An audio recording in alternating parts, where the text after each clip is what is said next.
Você já reparou como que a gente cuida do que é importante pra gente? Por exemplo, carro novo. Comprou um carro novo, você lava, você cuida, paga seguro. Você não vai deixar qualquer um dirigir. Quando você vai estacionar, você dá uma olhada. Se é um celular novo, por exemplo, igual esse que eu estou filmando, quero compartilhar com você aqui uma vitória na minha vida. Até então, até um mês e meio atrás, eu tinha um iPhone 14, então eu fazia esses vídeos no iPhone 14. E eu consegui algo que eu queria muito, um iPhone 16 Pro Max, 1 terabyte. Então uma alegria que eu quero compartilhar com você. Você também é beneficiado, né? Porque tem uma qualidade melhor. Então, chegou o iPhone, né? Chegou, eu comprei. E o que aconteceu? Já corri para comprar a capinha, fui na loja, comprei película. A gente faz tudo para não arranhar o iPhone, o nosso aparelho, não é mesmo? Principalmente quando está mais novo. Mas agora imagina, se com coisas que estragam, que perecem, a gente tem tanto zelo, será que não faz sentido para Deus, aliás, pedir santidade e cuidado daquelas pessoas que serviam direto no altar? E é justamente isso que Levítico 21 nos mostra. Hoje a gente vai conversar sobre Levítico, capítulo 21, que fala sobre os sacerdotes e a responsabilidade de viver uma vida diferenciada. Então, antes de viver essa vida diferenciada, já se inscreve no nosso canal, estamos chegando a 100 inscritos, hein?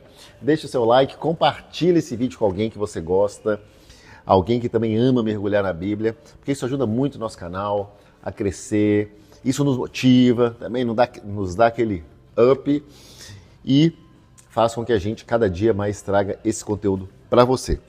Tá bom, irmão, irmã? Então eu separei esse entendimento aqui em algumas partes do Levítico 21. Aproveitando para te falar, se você não assistiu o vídeo 20 de Levítico 20, tá fantástico, busca aqui no nosso canal. 21 é basicamente Deus dando instruções para os sacerdotes, né, aqueles que serviam no templo, no altar, apresentando as ofertas. Então, eles eram a ponte entre o povo e Deus. Então, estava aqui o povo, Deus, então eles eram a ponte. Por quê? Porque eles tinham essa missão especial. Só que Deus também exigia um cuidado especial deles, né? Eles não podiam viver de qualquer jeito, porque eles representavam perante a sociedade de Israel o próprio Senhor para eles, né? Então, aqui já surge para a gente uma grande lição. Quanto maior a responsabilidade, maior o cuidado. Então não é que Deus estava colocando um peso sobre eles, mas ele estava mostrando o seguinte: quem me serve, né? Quem serve ao templo, ao Senhor, o Deus Todo-Poderoso, também carrega o peso do seu nome. Então por isso precisa ter uma vida diferenciada, né? Aquela história, a quem mais é dado, mais é cobrado, né? A bênção é grande, mas a responsa também é grande. E aí eu te pergunto, você hoje, você preferiria viver com pouca responsabilidade e, consequentemente, uma possível bênção menor, uma bênção diminuta, um galardão menor no céu? Ou você preferia ser mais extremo, com grandes responsabilidades, mas também possibilidade de bênção maiores? Porque não adianta você achar que Deus, que Jesus é comunista, que trata todo mundo igual. Isso nunca aconteceu na Bíblia. Deus nunca mostrou isso. Ah, Luiz, mas Deus ama todos iguais. Aí sim, Deus ama todos. Só que para cada um ele tem uma missão diferente, tem um direcionamento diferente, uma forma de tratar diferente. Por exemplo, Jesus, ele tinha 70 pessoas próximas. A Bíblia mostra isso. Só que tinha os 12 discípulos que estavam ali naquele clã. E desses 12 discípulos, os 12 apóstolos, 3 eram mais chegados, que era Pedro, Tiago e João. E desses 3, João ainda se dizia o mais próximo ainda, o discípulo a quem Jesus amava. E por aí vai. Você lembra daquela parábola dos talentos, que cada pessoa recebeu um talento diferente? Ou seja, tratamentos diferentes para capacidades diferentes. Certíssimo? Bom, depois seguindo, a gente tem aqui em Levítico 21 os cuidados pessoais. Deus vai falar sobre luto, né, sobre casamento, sobre aparência e até sobre não se contaminarem com coisas que poderiam torná-los impuros, como por exemplo um relacionamento com uma prostituta, né? Então isso pode até parecer pesado para alguns, só que pensa só, Deus ele estava ensinando que os sacerdotes, eles não eram pessoas comuns, eles tinham que ser um reflexo da santidade de Deus.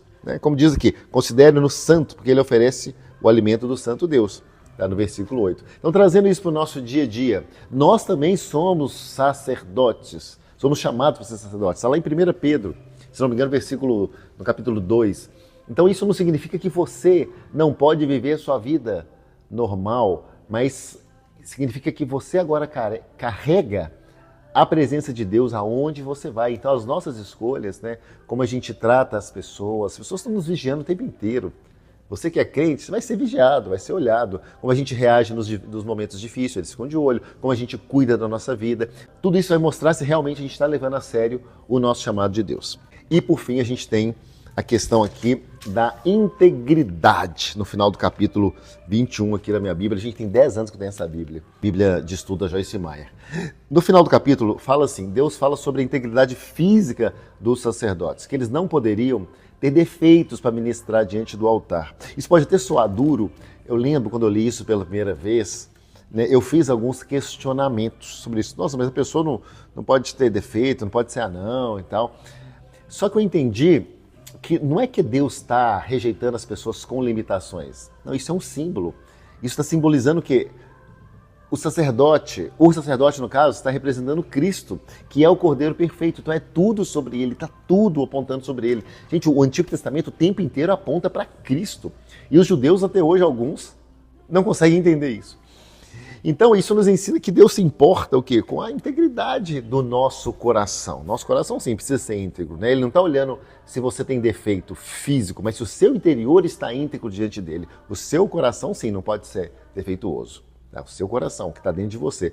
Porque mais importante do que parecer perfeito é ter um coração perfeito, um coração íntegro, entregue, que não divide o altar de Deus com outros ídolos, que Deus odeia, idolatria.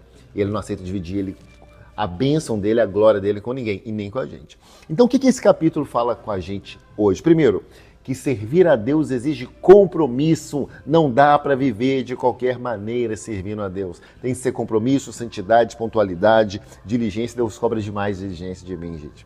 Segundo, que as nossas escolhas diárias, elas mostram se a gente entende a seriedade de carregar o nome de Cristo, o nome de Deus. E terceiro, que santidade não é ser perfeito, mas é estar separado, estar dedicado. Você vai errar, você vai pecar. Sim, muitas vezes, mas você está colocando Deus em primeiro lugar em tudo, na família. Então o pecado na sua vida é um acidente. Você coloca Deus em frente dos relacionamentos, acima do lazer muitas vezes. Então, só que Deus não quer que você viva uma vida chata, limitada, não é isso. Ele quer que você viva uma vida de significado, uma vida que mostre para o mundo quem é o Deus que você serve. O mundo consegue ver o Deus que você serve.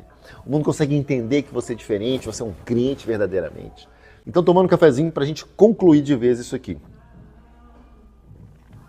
Eu quero te perguntar, em qual área da sua vida você sente que você precisa se alinhar mais com o que Deus espera de você?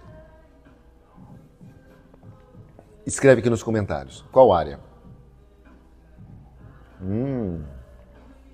E se essa palavra ela fez sentido para você, deixa o seu like, se inscreve no nosso canal. Vamos chegar a 100 inscritos logo, depois 200, 300, 500.